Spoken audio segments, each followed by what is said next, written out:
Bonjour à tous, j'espère que vous allez excellemment bien. Aujourd'hui on se retrouve pour la présentation de la dernière étape du Tour de France Femmes 2024 avec Swift. On va revenir un petit peu sur le parcours, on parlera un petit peu du programme télé, bien entendu de cette journée, comment ça va se dérouler. On parlera également des favoris, de l'histoire du Tour de France. Du côté de cette vidéo, pas de rubrique tourisme encore une fois. Vous savez, la difficulté d'enchaîner Tour de France Femmes, Vuelta, Jeux Olympiques, Paralympiques.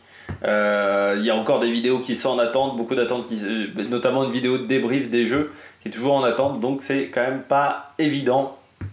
Tout ça, donc c'est pour ça qu'il n'y a pas de rubrique tourisme pour gagner un petit peu de temps, notamment au niveau du montage et au niveau de la préparation de cette vidéo. N'hésitez pas à vous abonner à la chaîne, à réagir dans les commentaires, à mettre un pouce bleu, à partager la vidéo sur les réseaux sociaux, notamment auprès de vos proches. Vous pensez que ça peut les intéresser. Dans les commentaires, n'hésitez pas à me donner vos 3 favorites pour cette étape, votre grosse côte également. Si vous avez les moyens et que vous voulez soutenir mon travail, vous pouvez faire un super thanks et je remercie les gens qui le font. Vous pouvez également rajouter la petite cloche, comme ça vous êtes au courant des dernières vidéos qui sortent sur la chaîne. Et si vous voulez également soutenir mon travail de cette manière-là, en mettant pas forcément de l'argent du côté de YouTube, ce que je peux comprendre, eh bien, vous pouvez cliquer rapidement sur les notifications, sur les miniatures. Comme ça, les vidéos sont mises plus en avant par YouTube et ça permet donc de faire grandir la chaîne. Et je remercie également les gens qui le font, notamment pendant ce Tour de France. On commence tout de suite avec l'étape du jour du côté de ce Tour de France. Eh bien, je parlais d'une montée crescendo, je vous en parlais beaucoup. Et bien aujourd'hui, là, c'est le feu d'artifice. C'est le feu d'artifice pour conclure ce Tour de France avec une étape qui ne va pas être facile. Déjà parce qu'on enchaîne quand même 2 cols importants. On enchaîne l'Alpe d'Huez. L'Alpe d'Huez, c'est quand même vraiment mythique. C'est une montée qui fait toujours extrêmement peur. Mais surtout, juste avant, il y aura le col du Glandon. Et là aussi, on est sur une montée très connue du côté du Tour de France depuis les années 80 et qui est une montée extrêmement difficile, surtout dans sa dernière partie. C'est une étape qui va être longue en termes de temps de cyclisme pour ces jeunes filles, parce qu'il y a quand même 150 km. Ça fait quand même plusieurs jours où on dépasse les 150 km d'affilée. Elles ne sont pas habituées, les jeunes femmes, à le faire de manière répétée. Donc ça va avoir peut-être également son importance et ça va peut-être provoquer des défaillances. Et puis on va avoir énormément de difficultés au programme. C'est une étape très dense, très dure. Il n'y a pas que le Tourmalet, par exemple, voilà, il n'y a pas qu'une seule difficulté, il y en a 2. C'est 2 hors catégorie. C'est la première fois du côté du Tour de France Femmes, on va se retrouver 2 fois à plus de 1008 aussi, parce que je crois que l'année dernière c'était pas le cas. Donc ça va être extrêmement compliqué, avec un départ tardif aussi du côté de cette étape, parce qu'on va arriver plutôt tard. On va arriver quasiment à 19 h, donc ça va être aussi particulier. Et puis c'est l'étape qui va donner le classement général.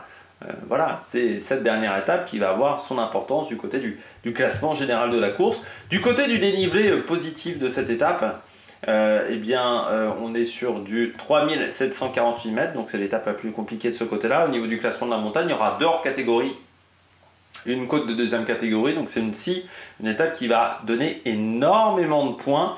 Et ça va avoir son importance parce que Guéquereux est 10e du classement général.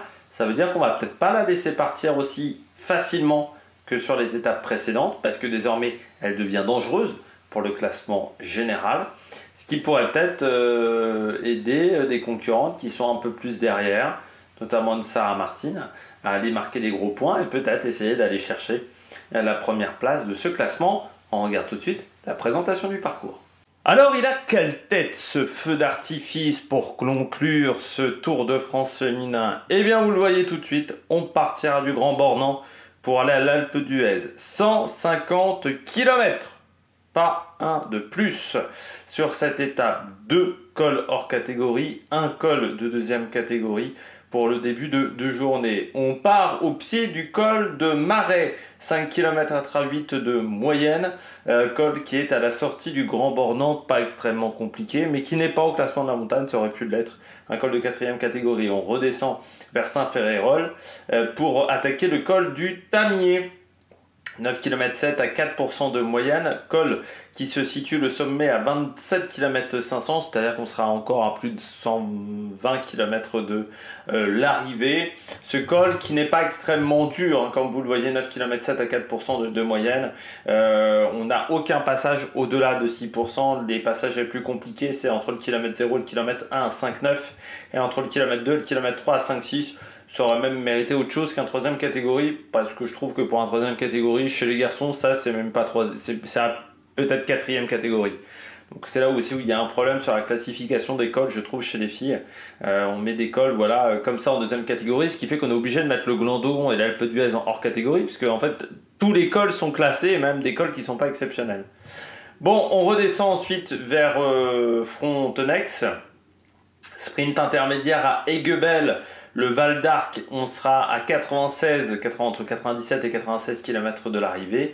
Et puis on arrive très vite à Sainte-Marie de Cuines, au km 78, qui sera le pied du col du Glandon, en passant par Saint-Colomban des Villars. Ce col du Glandon, 19 km 900 à 7,2% de moyenne, mais surtout les 8 derniers kilomètres à 8,8. Le col du Glandon, plus on se rapproche du sommet, plus c'est dur et plus c'est étroit en plus du côté du col du Glandon. Au niveau de la route, vous voyez donc la première partie de montée, le pourcentage max par kilomètre est de 8,2% entre le km 3 et le km 3, alors 4, et je dis c'est plus simple, c'est quand même pas, voilà, c'est une montée où on descend rarement sous les 7%. Et puis ensuite on a un plat entre le km 8 et le km 10 pour reprendre avec une montée où c'est là qu'on aura les passages les plus compliqués, et c'est proche du sommet. Les 3 derniers kilomètres, on sera à 9,9, puis 10,9% et 9,8%, donc forcément ça c'est le pourcentage max moyen par kilomètre, donc le pourcentage max dans ces kilomètres là est bien plus important. Et puis vous voyez, même auparavant on aura un passage à 8,5% à 9,2%, donc il n'y a pas de passage véritablement simple dans ce col. Encore une fois, il n'y a que quelques kilomètres qui sont en dessous des 6%. La première partie est un peu plus facile que la deuxième, mais c'est quand même très dur, et surtout la longueur, 19 km 900 de montée, dont je dirais 15 km avec des gros pourcentages. Donc ça aussi, ça à prendre en compte. Sommet, 1923 mètres d'altitude, ça sera le sommet de ce Tour de France 2024, qui est donc un peu plus bas que le Tourmalet, parce que le Tourmalet on est à 2000 mètres, là on est juste en dessous des 2000 mètres si je ne me trompe pas. On redescend vers Allemont, passage au Bourdoisan, km 135,5, et c'est quasiment le pied à Bourdoisan, à la sortie de Bourdoisan. On est sur l'Alpe d'Huez, 14 km à 7,9 de moyenne, col hors catégorie. Alors chaque fois l'Alpe d'Huez, on a l'impression comme ça que c'est pas si dur que ça. Vous voyez par exemple le Glandon, sur les 8 derniers kilomètres on est à 8,8. On a l'impression comme ça que c'est facile. Je rappelle juste que l'Alpe d'Huez, vous avez les virages, et particularité de l'Alpe d'Huez, les virages sont à plat. C'est pas des virages en montée comme sur les autres cols, c'est des virages à plat. C'est-à-dire que donc 7,9%, en sachant qu'il doit y avoir 1,5 km, 2 km de passage de virage à 0% de pente, ça veut dire qu'en fait la pente max elle est énorme sur l'Alpe d'Huez, et surtout c'est un col qui est très atypique, déjà parce qu'il va y avoir encore beaucoup de monde sur le bord de la route, notamment les Néerlandais, mais surtout parce que ça n'arrête jamais. En fait le kilomètre le plus facile c'est les 2 derniers qui sont les plus simples, parce que même la fin est quasiment sur du plat. Mais ce qui est très compliqué à comprendre dans l'Alpe d'Huez, pourquoi c'est dur l'Alpe d'Huez, c'est tous ces virages, toutes ces ruptures de pente en fait, et tous ces virages à plat. C'est ça qui fait la particularité de l'Alpe d'Huez, et ce sont ces virages à plat, c'est 21 virages à plat. Et 21 fois 100 ou 150 mètres, bah, ça fait 2 km, 2 km à plat, oui, mais sur une moyenne à 7,9. C'est-à-dire que si tu retranches ces 2 km là aux 14 km de montée, je pense que la moyenne elle doit être plutôt quasiment à 9,5 à 10%.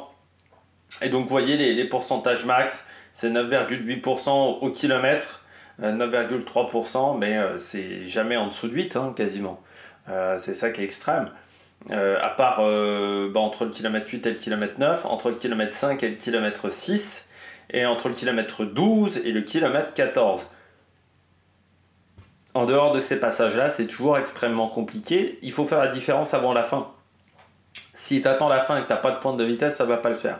C'est une montée qui est extrêmement dure, l'Alpe d'Huez. Et puis il y a toujours beaucoup de monde, beaucoup de public. Donc c'est pas toujours facile d'avoir la bonne trajectoire, notamment dans les virages. C'est dur de relancer à chaque fois parce qu'il y a beaucoup de relances, contrairement à d'autres cols. Donc c'est vraiment une montée très difficile, l'Alpe d'Huez. À chaque fois on dit le Mont Ventoux, le Tourmalet. Mais pour un col comme ça, qui ne monte qu'à 1820 mètres d'altitude, qui n'est pas à 2000 mètres, c'est peut-être le col le plus dur qui monte à 1008. C'est, je pense, le col le plus dur, à 1800 mètres d'altitude. C'est long et c'est dur quand même, parce que c'est 14 km, ça va être 45 minutes d'effort, plus de 45 minutes d'effort pour les filles. Ça va être très dur. Donc non, faut se préparer mentalement, surtout quand tu avances après le Glandon, qui va déjà faire des gros dégâts. On regarde la carte pour la météo de cette étape, les conditions climatiques qui vont être extrêmement compliquées pour les concurrentes. Orage et pluie sur le parcours. Sur la première moitié de journée, on est à 95% de chance de pluie, donc ouais, c'est énorme. Ça descend à 60 vers l'arrivée. Ça reste beaucoup, 60% de risque de pluie. Sur le parcours, des températures extrêmement faibles, 16-17 degrés. En pleine, peu de vent, par contre, max 20-25 km/h. Dans les montées, ça sera 30. Voilà, donc ce qui n'est pas énorme dans des montées. Glandon et Alpe d'Huez, la température, elle sera seulement de 10 à 12 degrés, en sachant que dans Glandon, le risque de pluie est extrêmement fort, plus fort que dans l'Alpe d'Huez, donc ça peut être extrêmement dur pour les concurrentes. Ça veut dire qu'il va falloir faire attention aux descentes également sous la pluie, parce que ça peut être extrêmement technique, et puis faire attention au froid aussi avec les équipements, parce que 16-17 degrés, 10-12 degrés, on n'est plus habitué. Donc il va falloir vraiment se couvrir, ne pas hésiter à se couvrir dans les différentes montées. Allez, on regarde tout de suite l'histoire du Tour de France. On regarde tout de suite les temps Strava pour commencer cette partie histoire. Le col de Tamier, le premier col de la journée, eh bien, le record chez les garçons, c'est Alex Baudin, 18 minutes 33, lui qui vient de gagner le Tour du Limousin. C'était l'année dernière, quand il était suspendu par son équipe Decathlon, enfin à l'époque la G2R Citroën. Et chez les filles, c'est Loes Hardegest, qui a fait 23-41 le 26 juillet 2024, donc c'était il y a à peine un mois, il y a moins d'un mois qu'elle avait fait ce temps-là. Le col du Glandon, chez les garçons, le record c'est Lorenz Stendam, ça date de 2012. C'était le 12 juillet, donc sur le Tour de France, où il avait fait 57 minutes 53. Le record chez les filles, c'est une personne qui s'appelle Gardner, qui a fait 1h05-13. C'était en 2024, il y a un mois et demi, du côté de cette performance. Donc c'est une montée où on va être proche de l'heure, voire au-dessus, même de l'heure de montée. Donc il va falloir le prendre en compte pour les filles, ça va être un long effort. Et puis l'Alpe d'Huez, le record chez les filles, c'est Gardner en 46 minutes 47, le 2 juillet 2024. Le record chez les garçons, c'est Selkes le 14 juillet 2022, où il avait fait 39 minutes 21. Ça veut dire que si on enchaîne Glandon plus Alpe d'Huez, on est quasiment à plus de 2 heures de montée chez les filles. Voilà, on est aux alentours de 2 heures de montée. Et le col du Tamier, c'est quand même là encore 23 minutes, donc c'est long. Donc ça va être une journée difficile. On va passer beaucoup de temps dans les montées, et surtout ce sont des longues montées. Donc il faudra bien gérer son effort, notamment au niveau de l'hydratation et au niveau de la nutrition. Du côté de l'histoire du Tour de France, c'est pas arrivé souvent l'enchaînement Glandon-Alpe d'Huez. Alors on passe par le col du Tanier. Le col du Tanier, il a vu le Tour de France passer 7 fois, le Tour de l'Avenir. Et la dernière grande course à y être passée, c'était en 2022. Le Tour de France y a été passé en 2013, lors de l'étape numéro 19, qui passait par Bourdoisan. Et on allait du côté du Grand Bornand. C'était une étape avec 5500 mètres de dénivelé positif, ce qui était énorme, remporté par Rui Costa cette année-là, devant Claude Bakelands et Alexandre Geniez. Et il y avait le col du Glandon, enchaîné avec le col de la Madeleine en début de journée. Et puis la fin de journée était composée du col du Tanier, avec le col de l'Épine et le col de la Croix-Frie. qui était la dernière côte de la journée. Donc c'était Bourdoisan-le-Grand-Bordan, c'était l'étape du jour quasiment, mais en sens inverse. On a eu également le col du... Et donc en 2022 sur le Tour de l'Avenir, cette 7e étape qui avait été remportée par un certain Kian Heitebroek.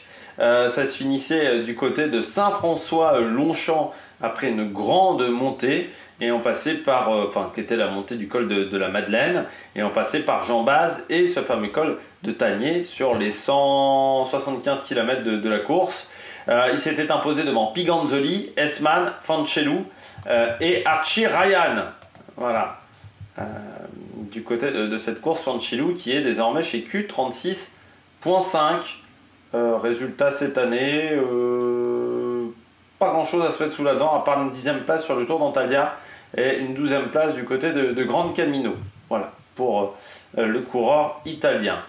On a le col du Glandon, donc Gino Meder qui avait remporté une étape du Tour de l'Avenir en 2018, le regretté Gino Meder qui est décédé sur le Tour de Suisse il y a un peu plus d'un an désormais. Et puis le dernier passage du Tour de France, c'était en 2015, l'étape numéro 18, remportée par Romain Bardet, Gap, Saint-Jean-de-Maurienne, devant Pierre Rolland, Nakona, Bob Jungels, Jacob Fuglsang. On en avait parlé déjà dans les rubriques Histoire du Tour de France masculin. Et puis l'Alpe d'Huez. Dernière arrivée de l'Alpe d'Huez du Tour de France, c'était Thomas Pidcock en 2022, qui avait fait une démonstration lors de ce jour-là. Geraint Thomas s'était imposé en 2018. Et alors vous me demandez peut-être, mais vous me posez peut-être absolument pas la question, quand est-ce qu'on a eu l'enchaînement Glandon-Alpe d'Huez, cet enchaînement-là dans une course? Eh bien la dernière fois, c'était en 2001, c'était une étape qui partait de Aix-les-Bains pour aller à l'Alpe d'Huez, 5864 mètres de dénivelé positif sur 209 km. Il y avait le col de la Madeleine enchaîné avec le col du Glandon et l'Alpe d'Huez derrière. Donc vraiment c'était extrêmement dur du côté de cette journée. Et ça avait été remporté par Lance Armstrong devant Jan Ullrich et Joseba Bellucchi. Christophe Moreau 4, Sevilla 5, Mancebo 6, Laurent Roux 7. Laurent Roux qui à l'époque était chez Jean de la Tour cette année-là.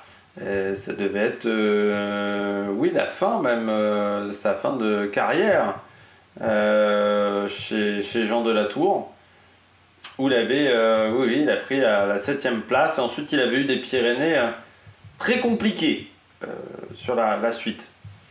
Et particularité de Stop 10, c'est que quand González de Galdeno 8, Lesseca 9, Piepoli 10. C'est-à-dire que quand on dit toujours, pourquoi on n'a pas redonné les Tours de France dans lesquels on a déclassé Lance Armstrong, vous voyez bien avec cet exemple-là, le top 10 que je vous ai cité, ils ont tous été impliqués dans des affaires de dopage. C'est-à-dire les 10 coureurs que je viens de vous donner, Armstrong, Ullrich, Bellucci, Moreau, Sevilla, Mancebo, Roux, González de Galdeno, alors Lesseca, peut-être pas, c'est peut-être le seul qui est pas dans cette situation-là. Je vais vérifier quand même parce que je ne veux pas dire une grosse connerie, mais c'est peut-être le seul qui n'était pas impliqué pour le moment dans une affaire de dopage. Est-ce que j'ai Wikipédia? Oui. Qui était né à Guernica. Oui, j'ai pas d'informations comme quoi il a été pris pour dopage, mais bon, il y a quand même une vérification à avoir, mais tous les autres ont été impliqués plus ou moins de près ou de loin dans des affaires de dopage. Le 11e, c'était Bougert, encore dans des affaires de dopage. Bon, Kivilev, non.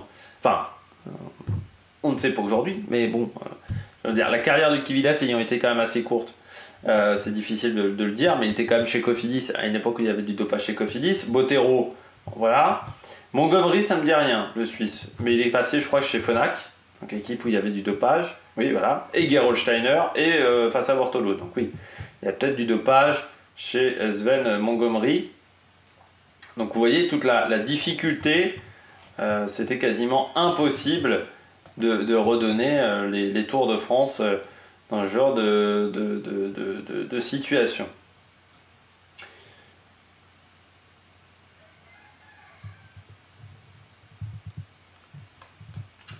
On passe désormais à la cycliste du jour. Eh ben, on va passer une fille qui va changer d'équipe cette année, Marion Boras. Et oui, qui est de la région. Marion Boras qui est chez Saint-Michel Mavic Aubert 93, mais qui va passer chez Cofidis pour 2 saisons, contrat de 2 saisons. Alors, certainement que du côté de Marion Boras, la situation financière en ce moment de la Saint-Michel l'a un peu poussée à changer d'équipe. Peut-être aussi que le fait de ne pas avoir été sur le Tour de France, année assez compliquée pour elle.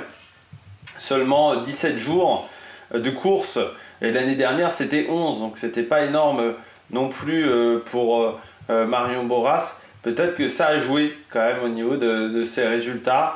Marion Boras qu'on connaît bien parce que c'est une fille qui fait également de la piste très souvent. Voilà, elle a fait le cyclisme sur piste, notamment on l'a vu parfois sur l'Omnium, on l'a vu sur l'américaine, notamment cette année, la poursuite par équipe également, qu'elle a déjà effectuée.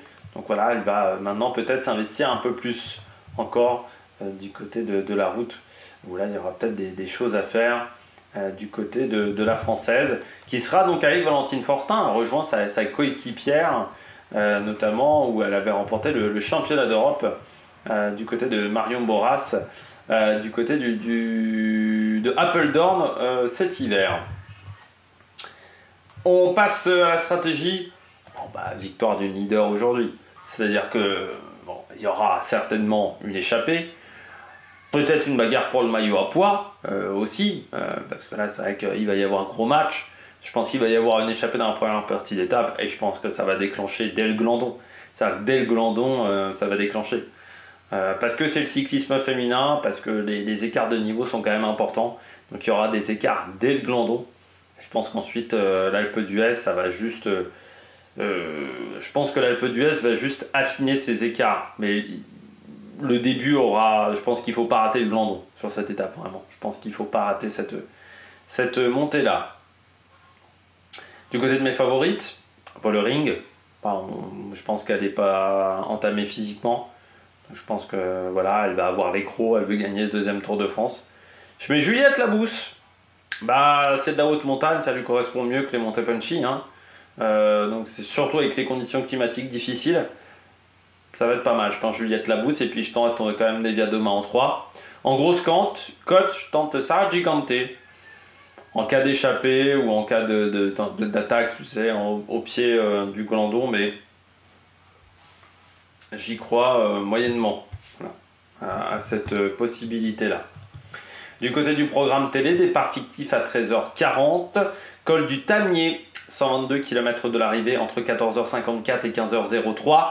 Le sprint intermédiaire à Aiguebelle, 96 km 500 de l'arrivée entre 15h30 et 15h42. Sainte-Marie de Cuines, pied du Glandon. Donc je pense que là, c'est intéressant de regarder la course à partir de ce moment-là, à 72 km de l'arrivée entre 16h05 et 16h21. Sommet du Glandon, hors catégorie, à 51 km de l'arrivée entre 17h09 et 17h41. Bourdoisan, pied de l'Alpe d'Huez entre 17h50 et 18h27 pour une arrivée prévue entre 18h38 et 19h27, donc ça va arriver extrêmement tard. Je pense que le débrief de cette étape arrivera demain ou après-demain. Voilà, je pense qu'il n'y aura pas le débrief ce soir, tout simplement parce qu'il y a la Vuelta aussi et que les deux se confrontent l'un dans l'autre. C'est vrai que ça aurait été mieux si on avait eu les deux courses séparées, mais bon, on fera comme ça. Donc je pense qu'on fera le débrief lundi ou mardi, tout dépendra un petit peu du temps que j'aurai pour faire le débrief avant les étapes de Vuelta et dans les trous de la Vuelta. Donc ça sera l'objectif du côté du débrief de cette étape. Donc pour ne pas la rater, n'hésitez pas à vous abonner à la chaîne, à mettre la petite cloche, et puis nous on se retrouve pour de nouvelles aventures du côté d'Amérique Production et pour le débrief de cette étape. Ciao ciao, et puis n'hésitez pas, il y a également le débrief, la présentation de la Vuelta qui va arriver je pense dans 1 heure, 1 heure et demie, vers 8h30. Voilà, pour ceux qui se sont réveillés extrêmement tôt. Allez, ciao ciao sur Amérique Production.